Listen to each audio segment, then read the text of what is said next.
కల్పన, ఏంటండి ఇంత కంగారుగా ఉన్నారు? ఏం జరిగింది? నీకే ప్రమాదం జరగలేదు కదా? లేదు ఖైదీ, నేను బాగానే ఉన్నాను. నాకు ఎటువంటి ప్రమాదం జరగలేదు. అయినా నాకు ప్రమాదం జరగబోతుందని నీకెలా తెలుసు? ఆ సర్దార్ ఎక్కడికి వచ్చినట్లు పోలీసులు పసిగట్టారు. ఈ బంగ్లా చుట్టూ పోలీసుల జీపులు చూసి వచ్చాను. అయినా మీరుండగా నాకేంటండి భయం? ఎవరు నన్ను ఏమీ చేయలేరు.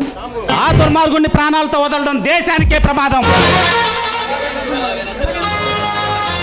ఎలాగైనా సరే ముందు ఆ సర్దార్ని పట్టుకొని ప్రభుత్వానికి అప్పగించాలి. అదే ఖైదీ నా ధ్యేయం. వాడు ఎలా ఉంటాడో ఆనవాళ్ళు చెప్పగలవా? సర్దార్ మానవ రూపంలో రాక్షసులు. వాడి ఏంటి, వాడి స్థావరం ఏంటి అన్నీ ఒక కెమెరాలో బంధించి ఉంచాను. అవి ఎప్పుడైనా కానీ సాక్ష్యాధారాలతో సహా ప్రభుత్వం ముందు పెట్టి అతనికి శిక్ష పడేలా చేస్తాను. లోకాలు తారుమారు చేసైనా సరే ఆ స్థావరం తెలుసుకుంటాను. నువ్వు నిర్భయంగా ఉండు కల్పన. నువ్వు నా పక్కనే ఉండగా ఎవరో వచ్చి ఏదో చేస్తారని నేను ఎలా భయపడతాను చెప్పండి? మీరుండగా నాకు ఏమీ జరగదు.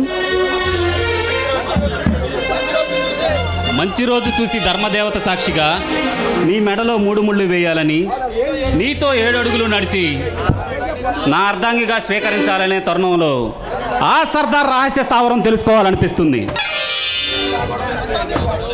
అబ్బా, ఇప్పుడు ఆ గొడవలన్నీ ఇప్పుడెందుకండి? మరి ఏ గొడవలు కావాలి? నీతో 7 అడుగులు వేసి ఈ ఆకాశ ప్రపంచాన్ని దాటి ఆనంద డోలికల్లో మునిగిపోవాలి. అదే నా ఆశయం. నీ కోసం, నీ ప్రేమ కోసం ఎంత దూరమైనా రావడానికి సర్వసిద్ధంగా ఉన్నాను.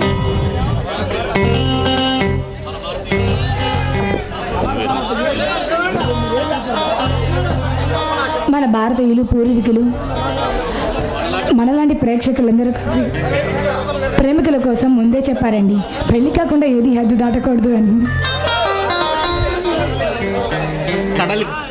కడలి తరంగం లాంటి నీ పరువును చూస్తుంటే నా మనసు పరవళ్ళు తొక్కుతుంది. నీ అందాన్ని తనివితేరా పొందేంత వరకు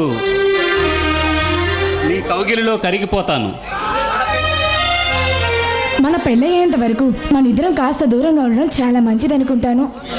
మీ అన్నయ్యకి చెప్పి అతి త్వరలో నా అర్ధాంగిగా స్వీకరిస్తాను. ఆ పెళ్లి శుభసం కోసమే నేను ఎన్నాళ్ళ నుంచో ఎదురు చూస్తున్నాను కయ్య.